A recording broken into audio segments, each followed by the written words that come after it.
I'm Cori Pinkett. I'm here for Athletic Director U at the Women Leaders National Convention. I'm pleased to have with me Vanessa Fuchs from Florida State and Janna Blais from Northwestern. And ladies, we're going to have a great conversation around hiring, so thank you so much for being here. Greatly appreciate it. Appreciate being asked. Absolutely. So let's just jump right in. Let's talk first about culture. A lot of people talk about the importance of culture in the athletic department, how culture shapes everything that we do. Why is culture important in hiring? I can take that. You know, at Northwestern, we have a really specific goal in mind, which is taking world-class students and turning them into world-class leaders. And everything we do then really has to come back to that mission. And so if we don't have a clear culture, really one of transparency and teamwork, collaboration, inclusivity, and you're not hiring based on that, you're likely not going to meet your goal. So for us, the culture piece is really, really important. And what we love to hear is when we bring a candidate to campus, sort of at the end when you're doing your wrap-up, what did you expect? Did we meet your expectations? Tell us a little bit about what you learned about us while you've been here. What we really want to hear is them to be able to say, everyone's saying the same types of things. I hear it and I can feel it, and it feels like a family, and it feels like everyone's pulling in the right direction. If we hear that, we know that we have a solid culture, because we have our candidates meet with a number of individuals in our athletics department. It's quite a process, and it's a full day, and sometimes a little bit more than a full day. So we know that they're meeting with a lot of individuals. So if they say that to us, we know we're doing something right on our culture, with our culture. Absolutely. And then anything to add there, Vanessa? You know, the only thing I'll add is at Florida State, we spend a lot of time talking with candidates about not just our athletics department culture, but also the culture in the Tallahassee community, which is really important to our university because the town bleeds garnet and gold, but it's also the state capital. And so we talk a lot about Tallahassee, but we also talk about campus and some of the priorities that our president has established for the university as a whole, because ultimately what we're doing at Florida State in our athletics department is helping to move the entire university forward. And so we want to make sure candidates understand those aspects as well. I think they're evaluating, is this a good fit for them personally to take this opportunity, as we are also trying to recruit and sell Florida State to that candidate. Sure, and you both mentioned how many people need to touch the candidates to make sure that they're getting a true sense of culture. Can you speak a little bit about who are must-haves when you're having people on campus to make sure they get a good feel for the culture of your institutions? Yeah, we also have similar, as Janna had mentioned, several staff involved in the hiring process. We do have each candidate talk with our director for human resources. Also, compliance is a big factor in the hiring process for us. And so those are two must-haves, but our athletics director also enjoys meeting with a number of candidates top to bottom. And so we're fortunate that he's willing to give of his time as well during interviews. Yeah, I would add, you have to figure out what's really important to your institution, and Vanessa says compliance, obviously really very important to Northwestern as well. So no matter what level the individual is that we are interviewing, what level in the organization, everyone goes through compliance. So it's absolutely a must, and we rely on our compliance folks to let us know if we should be concerned about any red flags. Someone does not need to know the rules inside and out, but they certainly do need to understand why it's so important to make sure that they understand the importance of NCAA following the rules and the regulations. So that's very important to us. What we also try to do is really take individuals that maybe this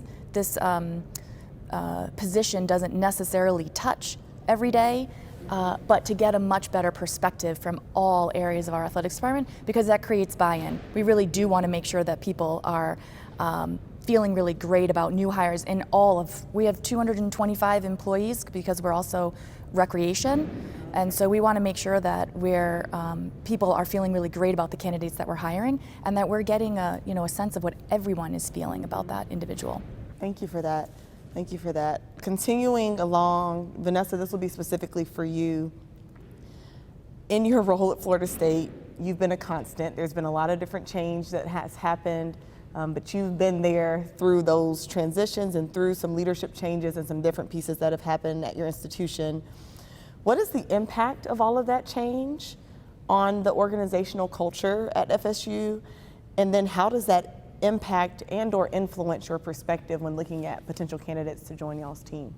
Sure.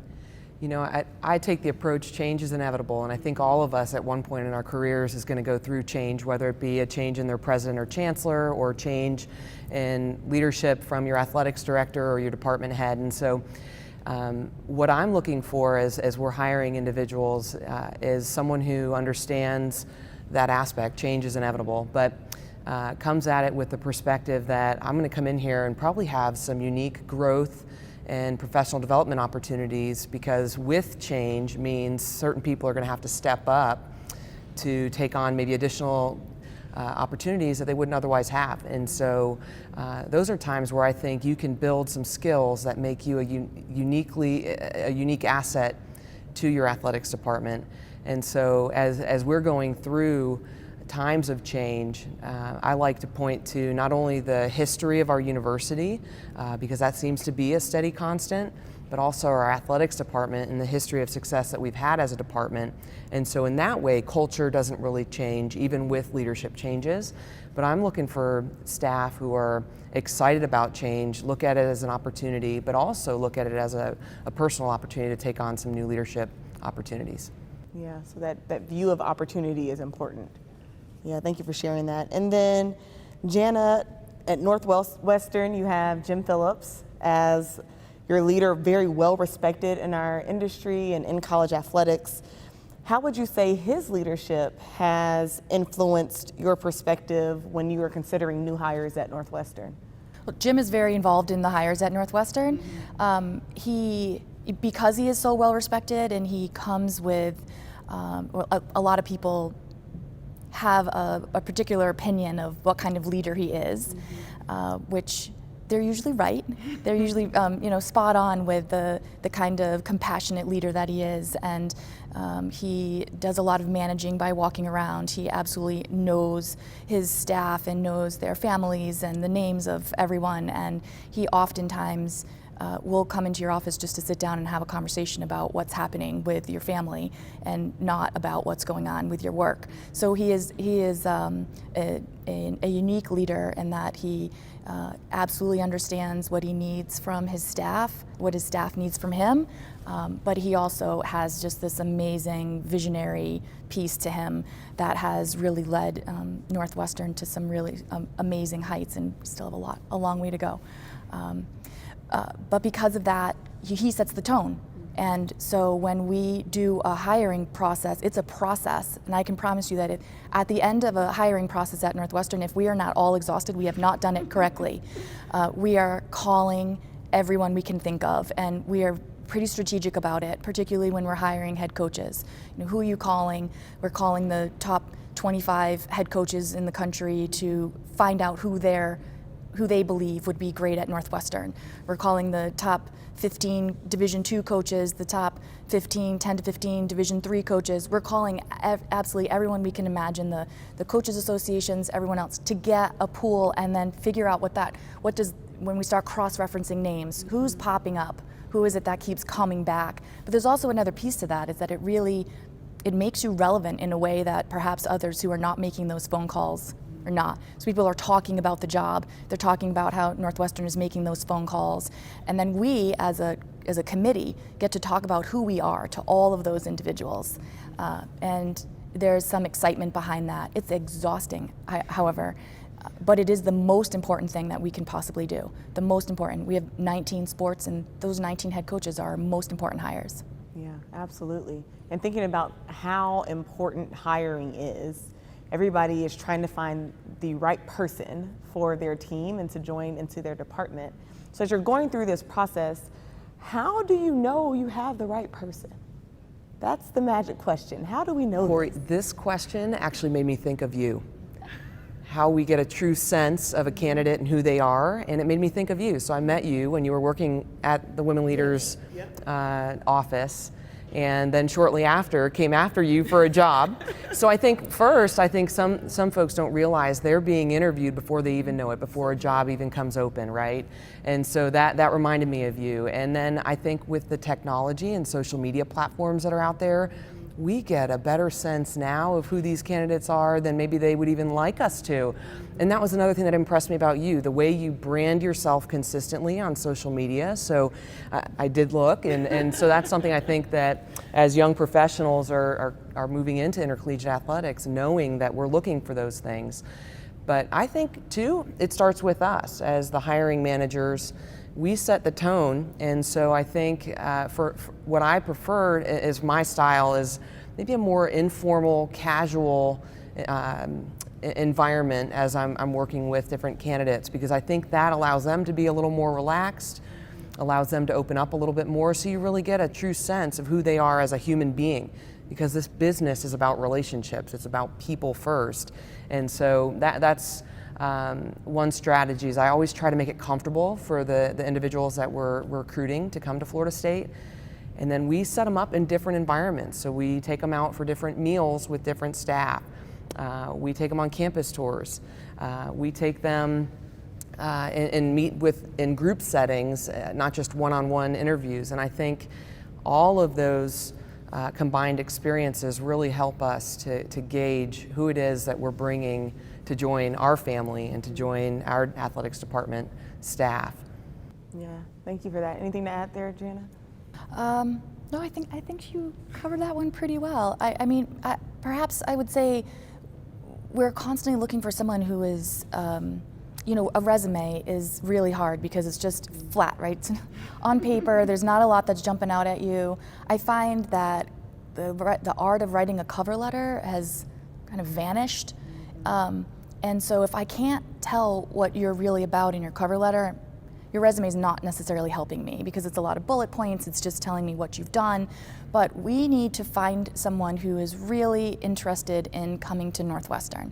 So, we have a bit of a unique situation. We're the only private school in the Big Ten. We've budget issues. You could just go into any number of things that make us unique and have create opportunities for us that may not be at every institution. So it's really important for us to know why you want to work at Northwestern, not just why you want that job, but why do you want to work at Northwestern? And I would say the same thing, right? You want to know why they want to be at Florida State, and not just because it's a job, but because there's something there, something that they've seen, some research that they have done about your institution that makes them want to be there and be part of that. And so we definitely ask a lot of kind of probing questions to figure out what that is about. And then I know I said I probably didn't have much to add, but I have another thing to add. Just getting to know them in a bunch of different mediums. So you said while you're on campus, but a phone interview is really important. And then now we can do Skype interviews, which is even more important because now it's a little bit awkward, but you're getting to see whether or not they can handle that. They're on a screen, they're looking at a bunch of committee members in a room. How are they handling that situation? And then you get them to campus, and then you can see what they're like in a more formal setting versus the campus interview, the campus tour, or driving to the airport, coming back from lunch, whatever that might look like. So we try to do the best job that we can in interviewing the individual and allowing the individual to interview us, because no one wants to be invited to a party that they don't want to go to. My boss says that many times. We're not going to invite someone to the party who doesn't want to be there. And he's very, very right. And you'll find out quick enough if you've made a mistake. Mm-hmm. It's interesting as you mentioned the why question. Why Northwestern? Why Florida State? Why Baylor? It amazes me how many candidates are not prepared and give a very thin response. And usually it's one of the first questions asked. Yeah. And it just sets the tone for the rest of the interview. And so really being prepared, because that softball question is coming, of why. I've seen so many candidates get tripped up with that one. That's such a great reminder, right? The why question, to the point about the cover letters, being able to tell the story of why this institution, why this role, why we're a good fit. Those are great gems of just reminders of things that we should be considering as we're trying to navigate the hiring process. And to your point, you're going to get the question, let's prepare it and let it be more than just the surface answer of something that was a quick find about the institution, but talk to us about the why so we can really see who you are and determine if you would be good for our team. That's great. I love all of that. So then thinking about the why question is what triggered this for me. As we think about questions we're asking in the interview, right? There's probably go-to questions that you have and different things that you're saying, we need to make sure we ask these questions. Is there a certain question that you use that helps give you a really good sense of whether or not the candidate will be a viable fit or a viable person for the particular role that you're hiring for? So I know we have our go-to questions, but is there one that you're like, this one will be a telltale sign if the candidate is good? Well, the first one is the why question. You're going to ask that right off the bat, and I do think that as Vanessa said, sets the tone. We'll ask questions about compliance. There may be a question about if you had the opportunity to change any compliance rule, what would it be? Now, we'll use that one a little sparingly, just dependent on what their background is. We don't want to scare someone with that question, but that can give us a pretty good insight into their knowledge base around or their thought process around some national issues, particularly around in the compliance world. And then you have to figure out how to get to the culture question. So whatever that means, and I wouldn't tell you that I have one specific question for that because I really need to tailor it to the individual that I'm speaking to. So what have their experiences have been, but I need to know that they believe in the culture that we have at Northwestern. And that there's just no way you can hire someone if they don't buy into that. So if they're not telling you specifically, and you've got to ask a couple of probing questions to get that out, then you have to figure that out. And so I've got to get to the bottom of, and all of us have to get to the bottom of, whether or not they believe in the culture and whether they want to be a part of Northwestern. I can tell you that it's a unique place to work. It's a unique place to work, I promise that. And it's a, the way people kind of look at Northwestern from the outside in, you have to really figure out whether or not the candidates believe in Northwestern, because not everything people say about Northwestern is right. I'll just say that, it's not all right. But a lot of it is, and we need to make sure that they absolutely believe in what they would be joining. So I don't know that I can give you a specific question, maybe Vanessa can to that. Yeah, I don't know that I have a specific question, but I do have a strategy, right? I map out these questions and kind of know what I'm looking for as I interview a candidate. One of the best experiences I had was when I was working at the NCAA. I was assisting with the hiring team there, and we talked a lot about the importance of asking layered questions to kind of delve deeper. And so for an example, it might be, tell me of a time you had an innovative idea that you implemented. What did you do? What process did you take? Who did you involve? How did it turn out? And reflect. What would you have done differently? And that really, I think, you're getting specific examples, which I think sometimes in interviews you tend to talk in a more hypothetical. This gives a specific example of what they've done, their work, how they think about and process a task. Do they understand communication by who they involve? And then are they reflective? Do they think about what they're doing and how they could have maybe done it better the next time? And so I think those layered questions have been really helpful for me to assess a number of different aspects about candidates, but I think too it really shows if they're able to kind of think on their feet. Which is very important, as we all know. Yeah, so we've gone through the process of interviewing and you've made your decision, you have your candidate hired. How long after having the candidate hired do you know if it was a good hire? Like, how long does that process take for you to say, oh yeah, we made the right decision, or oh no, we didn't make the right decision? What does that look like? I mean, I could probably determine in a couple of days, but I have to practice patience all the time. And I would say, if I see that I think, oh my, I'm not, and I don't know that I can actually pinpoint a time when this has happened, but it's my responsibility as being part of the individuals that have hired that person.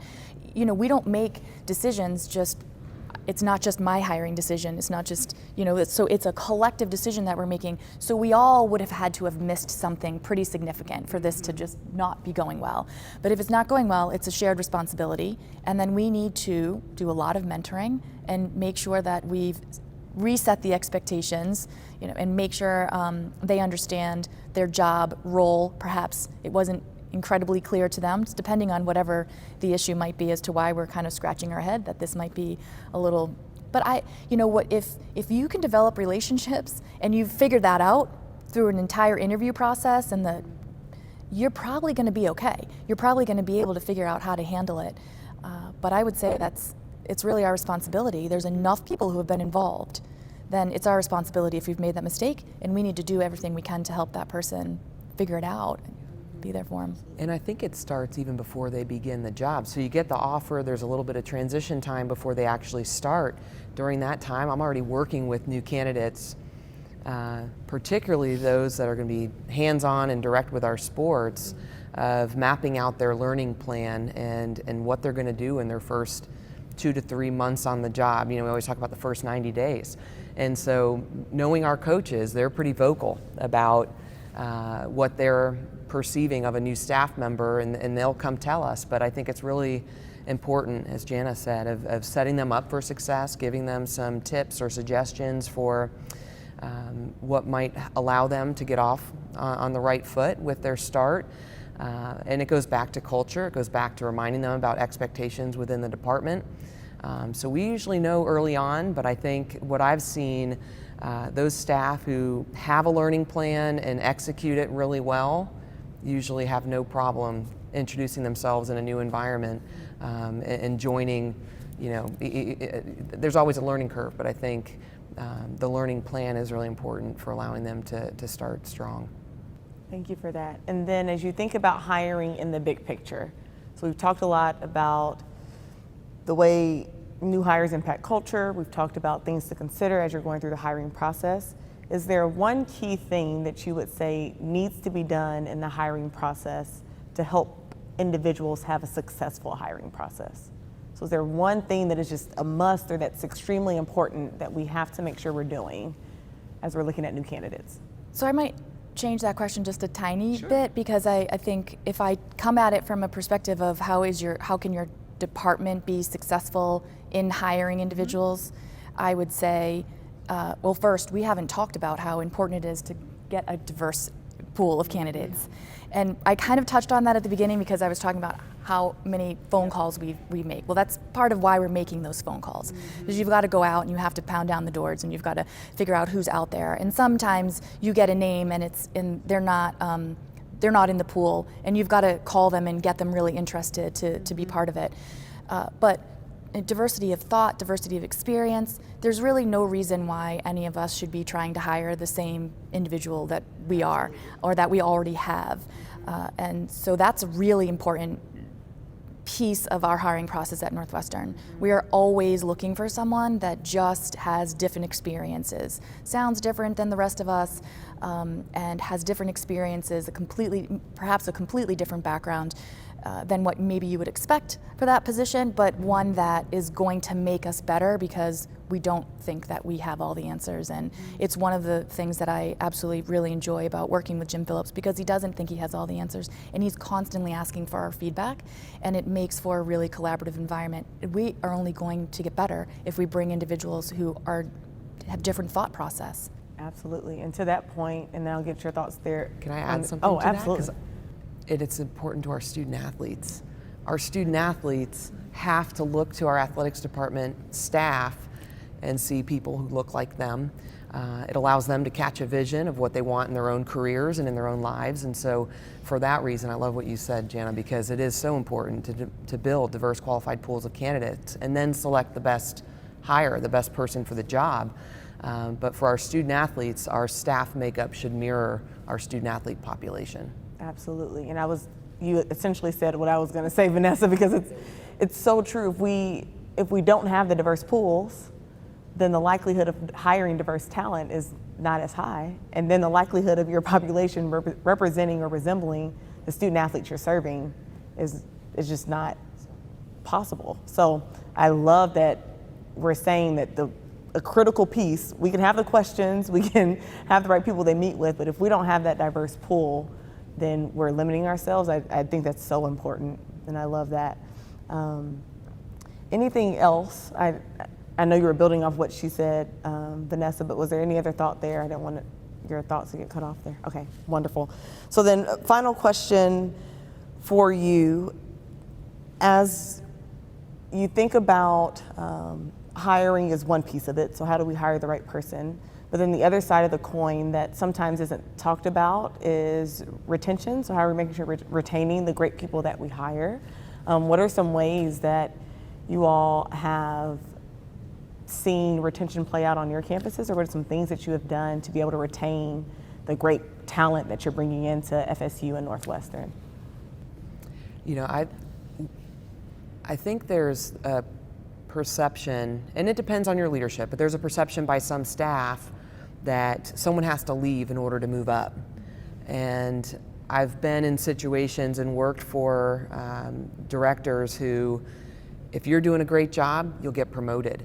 And that's always stayed with me, because if I'm ever in the athletics director chair, I love the opportunity to be able to set that tone with my staff. You don't have to wait for someone to leave for you to be elevated. So do a great job with what we've asked you to do. Go above and beyond, in addition to what your job is, and know that you'll get noticed, and we'll reward you for that. And so that's something too that I think has been well received at Florida State, is the idea that you don't have to wait for someone to leave to be elevated. It's all great stuff. I would say also you got to celebrate little victories, and you need to make sure that your staff feels really good about their job. That's not always perfect. We all have things in our job that we would prefer not to do, and if we could take those things off our plate, maybe we feel even better about our job. We can't do that for everyone, obviously, but you've got to listen. That sounds simple, right? But you really have to listen, and you have to meet people where they are and find out whether or not they're feeling good about the experiences that they're having. And then I think you work to make sure that we are celebrating victories. And that we have a town hall meeting every month, and it's 1 hour, and it's all 225 of our staff members, and it's an opportunity to give high fives and recognize people for going out of their way, being great teammates, and working really collaboratively on a particular project. But it's also a time to celebrate weddings and births and running marathons and getting graduate degrees and all of those things, and we make sure that they know that we're paying attention. So we're all sort of watching and then reporting out to make sure that that's going to be at town hall. We've got to make sure that's in town hall. And it's really to create an environment that they want to come to work to every day. It's not always going to be that we can give them more money. And sometimes you can give them promotion. It doesn't come with dollars, but it's not always going to be about that. So it really has to be about job satisfaction and whether they feel great about coming to work every day. All good nuggets, ladies. Thank you so much for your time, Vanessa and Janna. Thank you for being awesome women leaders, and appreciate all the nuggets that you shared with us. It's greatly appreciated. Thank you.